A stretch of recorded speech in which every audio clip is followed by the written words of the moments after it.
Hey everyone, welcome back to the Cakeman Entertainment, and today I'm going to be reacting to Game of Thrones Season 3, Episode 5. I have reacted to the first 2 seasons and the first 4 episodes of this season. You can check that link out above.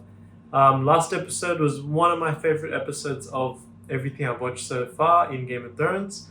Yeah, it was an absolute banger of an episode. All the stories seemed to come to some sort of climax, and I'm keen to see what the repercussions of that episode will be in this episode. I don't think this will be as jam-packed. It can't be, right? But yeah, I guess we'll just catch back up with what we saw. Before I get into my reaction, be sure to like, comment, and subscribe to help me grow my channel and help me follow my journey in Game of Thrones until I get to the 8th and final season. This Lord of Light, is that the same Lord of Light that that Red Sorceress follows? It is, right? Pretty sure it's the same one. I mean, yeah, the Stannis theme is playing in the background, so it must be. Can someone tell me, like, what the name of this theme is? Because I love it so much. The Stannis Baratheon / Red Sorceress theme. That was pretty sick. Flaming sword, okay. Come on, man, you can't lose with a flaming sword, sure. Oh shit. Okay, no. Pretty even fight. Okay, maybe not anymore. It's so cool to see a flaming sword in a fight. It's awesome. Get on it! Arya hates it. Oh no. Like that god likes me more than your butcher's boy. Oh. Not today. Wait, what? What?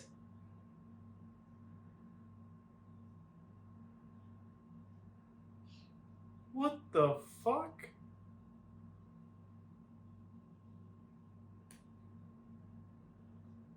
Is that guy some sort of sorcerer, like the Red Sorceress? How the hell is he alive? Well says they're in the Shadow Tower. Is anyone there now? Didn't the Night Watch sort of disband at that camp where they started killing each other? Just because you want him inside, you don't make him one of us. Hey, oh shit. This guy looks like he's straight out of like Norse mythology. It's like a Thor or something. Of course you do. Viking. We stop rattle. She definitely does like him. I don't know if he reciprocates that though. Maybe to a certain extent. Well, that happened quick. Then there was this then. Spoke no common, but gods, he was built like a mountain. Yeah, thanks. I think I've heard of it. Yeah, don't tell me about your 100 body count. Let's get back. Jon says like all that matters is that I'm 101. I'll shove those arrows up your You arse. can't let him go. He's a murderer. He's But how is that eye guy still alive? I don't understand. Enough! The judgment is Literally like got cut in half, or like all the way up to here. He looks so broken. Lord Bolton. storm the gates with thousands of men. Ah, he's tricking him. And your sister. Oh shit. This is smart to see his reaction. Because he actually hasn't been in contact with anyone for a while. He actually looked like, holy shit, is my sister dead? He does care for his sister, obviously. I don't know if he cares for his father as much. Still probably does a bit. Oh, yuck. The corruption has spread. I fear it must be cut away. The safest course would be to take the whole arm off. And you'll die. Oh, crap. I'll scream. Quite a bit of pain. I'll scream loudly. Why are people so against taking milk of the poppy? It's like anesthetic or something, right? Or is there some sort of side effect with milk of the poppy?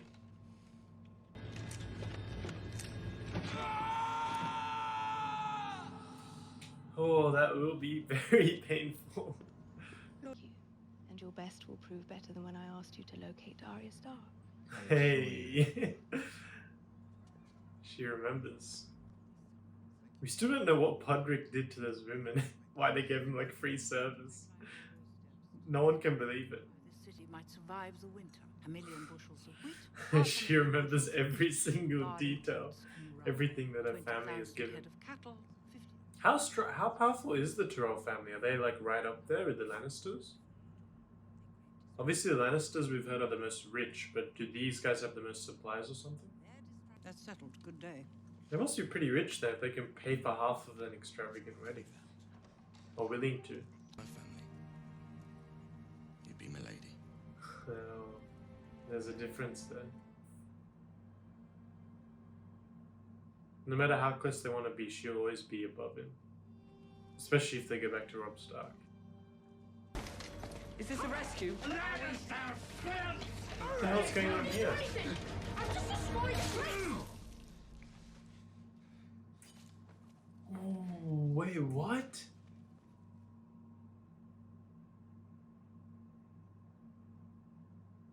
Oh shit, so that guy's just lost his shit and killed everyone.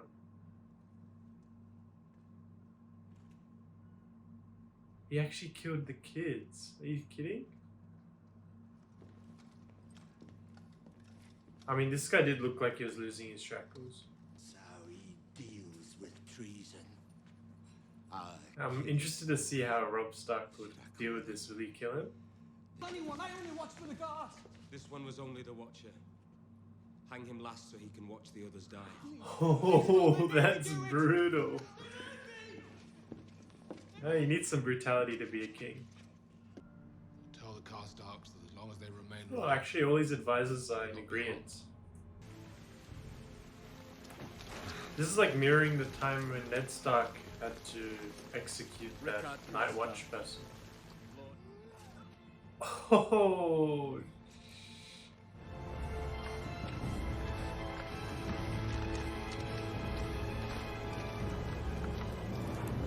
That's a big moment. Joffrey. I honestly thought he would go with Talisa and his mom's advice, but at the end of the day, as a king, you have to trust your gut, and if his gut was to kill that person, then he has to do it. He has made all mostly like good decisions so far, so The first night will ride for you have to accept the consequences as well of your decisions. They'll make a contribution. Was it a hanging or a So he's just unkillable? Fuckers could. Does he have like a limit or something? Will he eventually not? I know. Eventually he will die, right? But it's like a curse, I'm assuming. Eventually you're not even who you were when you started. Oh. Pray day and night. Is this Stannis Baratheon's actual wife? Lady. So her wife is like a full follower of this religion as well. Mother said you fought in a What battle. happened to half her face? Is that burnt off or was she born like that? There's another tub. This one's to get me to King's Landing in one piece. Well, I think that's already, yeah, that's already been, Want to rent. Even beneath the Red Keep itself. God, so he could effectively kill anyone at any time, whenever he needed. To surrender. So this is the story we haven't seen. To kill your own father and stand by while thousands of men, women, and children burned alive. Would you have done it? Would you have kept your oath then? Wow, First, that's a deep question. in his throat to make sure that didn't happen. I mean, in a way, from Jaime's perspective, he was a savior then, Where technically. Stark found me. Yeah, no one saw the whole story. Jamie. My name's Jamie. Ah. That was very good acting from Jaime. Well, it looks like his relationship with yeah, I wonder if he's ever told his sister or his father that story. Wine and sleep Or is she the first time? You're not supposed to Why not? What would they do? Lock us in cells? She's already locked in a cell, yeah. I like how she sees the funny side of it. Conqueror and his conquest of Westeros. And now beautiful transition to Daenerys and her conquest of Westeros. Someone I believe in. That's a true cause to fight it. Yeah, he definitely does. With all my heart. He's been behind us since right at the beginning. These two are going to become good mates, I can see it. Still, you're just another exile. Exactly. And I take my orders from the Queen. Yeah, he needs to learn what it's like here. It's completely different to King's Landing. Run away. Oh, he's going to attack the Got to take Lannisters' the home away home from them. directly. Casterly Rock. The man whose daughter I was supposed to marry. Oh shit, how the hell is he gonna get... How is he gonna get that guy back on his side? Unless he... like, unmarries Talos? I don't know, is divorce such a thing? Once we get it, then we want something else. A truer statement's never been said. Your hair. Is he trying to say that he wants her now? You've been so kind, I'd feel terrible if anything happened. She's playing this really well. She's got her politics in right. Is he actually in love with her? I don't know. We haven't really seen any inklings of that, although... Okay, I take it back. I take it back, we've seen it now. Catelyn is out the window. Sansa's the new... That. You're making me uncomfortable. Your sister has turned, but... Oh my god, are they planning to marry him? No way! You can, and I do. What? Has made this. I was wed. Oh, don't you remember? Oh shit. What do you mean? You'll marry Sir Loras. Oh shit! Oh no. No, I won't do it. Still fertile, you need to marry again and breed. Oh shit. Daughter! You will do as I command, and you will marry Loras Tyrell. She thought she could get away with Put nothing? an end No, to the no, no, no, disgusting no. rumors about you, once and for all. Tywin is playing a lot of cards. Make me do it. Alrighty, so that was season 3, episode 5 of Game of Thrones. Pretty good episode again. Of course, it was a bit slower than last episode. More story developments though, and there was a couple of really good scenes in that, which I will go through. So if I go through, let's see. So at the beginning, oh yep, obviously we had the Brotherhood, the Hound fight, and we found out the head of the Brotherhood, I think his name was Thoron, if I'm not mistaken, is what, unkillable or something like that? Or he has like quite a lot of lives. He's been killed 6 times already, and he keeps coming back to life because the Lord of Light keeps bringing him back. Obviously there's some magic in there happening or something. I don't know. They didn't really explain it fully. But the Lord of Light was a big theme in this episode. We even saw Stannis and his wife. His wife is a big believer in the Lord of Light, and she fully accepts that he cheated on her with Lady the Red Witch, whatever her name is, the Red Sorceress. She doesn't mind because she's saying it's all for the greater good. It's all for like the cause of the Lord of Light. So yeah, okay. We had obviously an update on Jon Snow's story.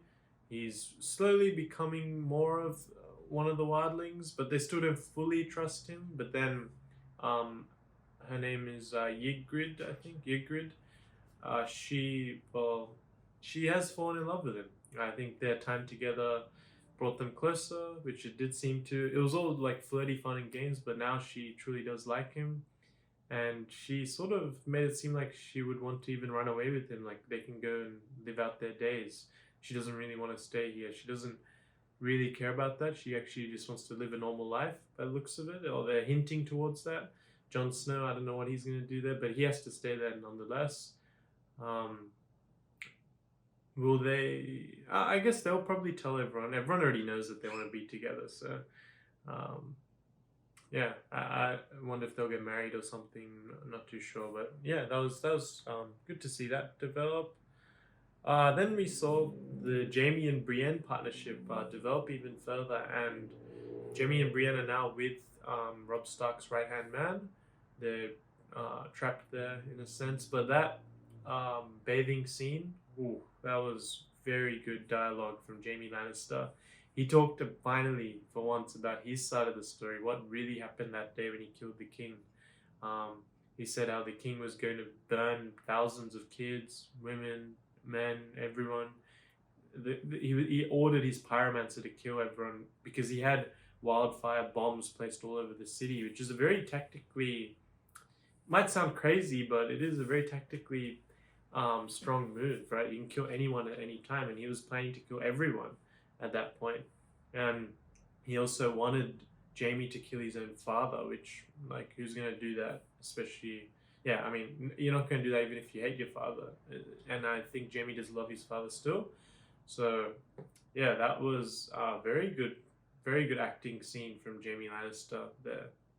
We saw true emotion from him, and he even fainted towards the end because he was like very angry, and he's like, Ned Stark would always saw me as guilty, like everyone's always seen me as guilty. We finally get to see, like, he always covers his true emotions up with that valor, with that fake confidence, with that ego that he shows, but now he's lost his hand. He's spent a lot of time with Brienne, and he's broken down. This is him opening up to what really happened, opening up to his true feelings. And yeah, it's brilliant storytelling. Again, Game of Thrones is very good with character development, and they've developed his character a long way. Then we got Robb Stark, a bit of developments on his front. He's one of the Karstark, the Lord Karstark, betrayed him and killed those two Lannister nephews. Pretty stupid choice, I'd say, but I guess his want for vengeance just overcame him, and he had to do it. I understand it was building up for him a bit, and having both your sons killed, that can have a very bad effect on you. And then, against what all his advisors said to not kill him, Robb Stark did kill him. I was a bit surprised by that. I thought he might not because, well, all his advisors were against that, and I think it would have been the right decision to keep him as a hostage. But yeah, in the moment he decided to do it and kill Lord Karstark. Now he lost half his army, so he can't really attack head on, but he's made the plan now to attack Casterly Rock, which is, I don't think, somewhere where Tywin would expect him to attack. He would expect him to attack either at King's Landing or out in the field somewhere where normal wars happen, but he's going to attack him right where his home is. Yeah, I'm not sure if Tywin will be expecting that. Yes, then we got a bit more on the Stannis story and the Onion Knight, and we found out that Stannis does have a daughter indeed. His 3 sons died, or they were in those tubes. They must be dead, right? They're just being stored there as like memorabilia in a sense, but his daughter is alive, but she's got some issue with the face, so maybe the mom has some problem. She can't really give him a good child, and she seems to be trapped in a sort of cave, I guess. Maybe she won't do well in the sun because her skin's like sort of not there, but she really likes the Onion Knight, and she is Sir Davos is what I mean, but she's teaching him how to read.